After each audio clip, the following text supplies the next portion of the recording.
how do I defend while not moving around? Honestly, as a shieldman, if they're going to throw that way, I just step into it. I take the same mentality I do as a person wants to show a leg shot.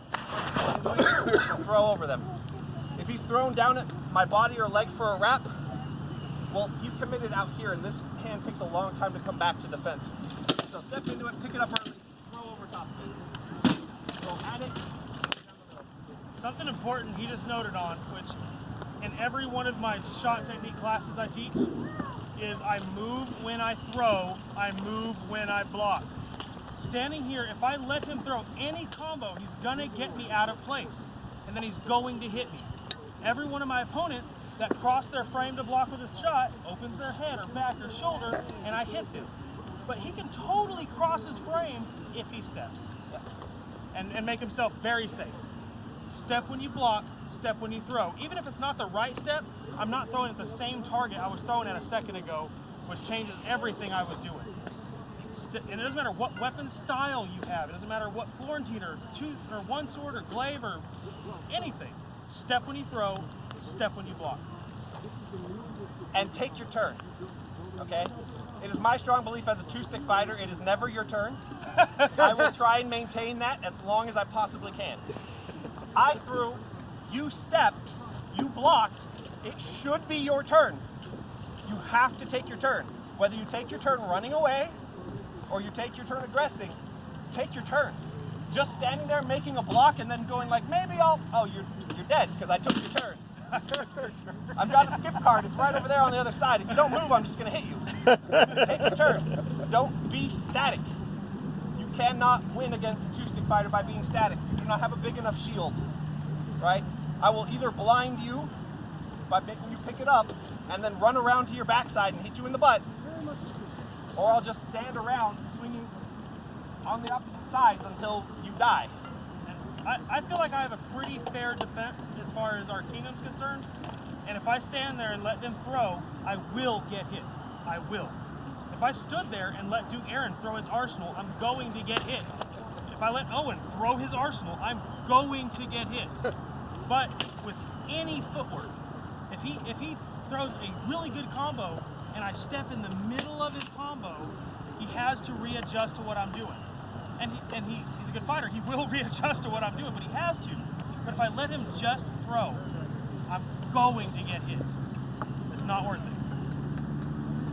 All right. Any other questions about surviving or the couple of easier openings for killing a two-stick fighter? Okay, so I want to add to that with a few things that's worked in the past against your average two-stick fighter. It's something that threatens your better two-stick fighters, but it's definitely not the way.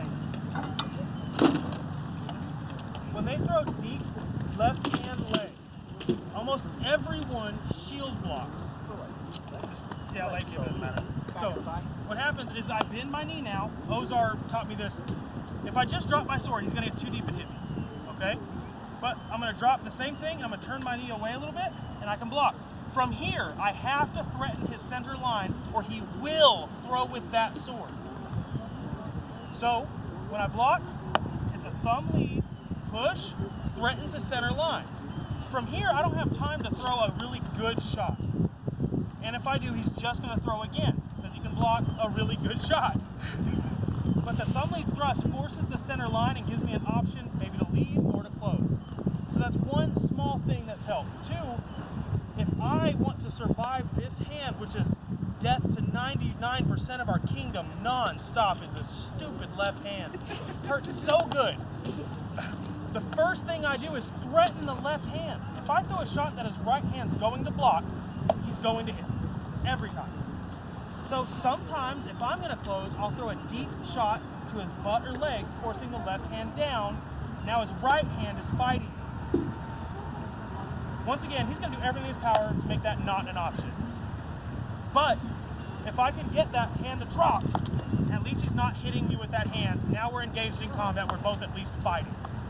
And so there's two small theories to possibly shut that down. The next one, and this is a big one, Creppin got real good when he beat me up in the first round by keeping his hand right here.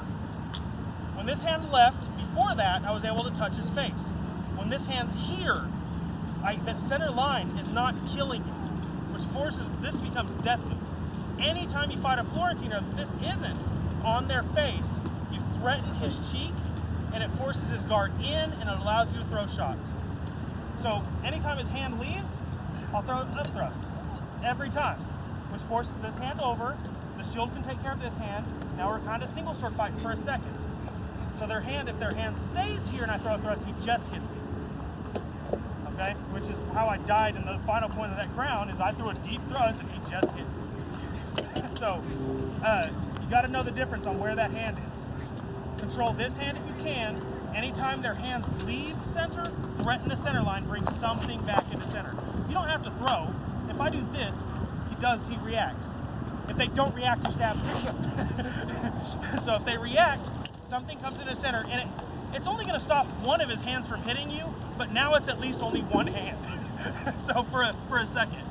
So those are the simple theories that's helped me survive a little bit longer and actually let me fight them. Before I learned to threaten the center or shallow chops. So this one, I guarantee Sven and him are going to take this out of my arsenal within the next few months, I promise. But the second this hand leaves, this hand is ready to block deep outside shots. So I've been throwing shallow chops to the face, the cheek, to the neck, forcing this hand is going to just come in or hit me when they get tired of this. But as soon as this hand leaves, I would shallow chop, making this not hit me in the ribs if he blocks. Or if it is down, it's a shot to hit. So the shallow chops, they're ready for this. Anything outside here, you'll see Sven just dump block it and leave it on his head and wait for you to hit it. And it's crazy annoying that people still just chop it.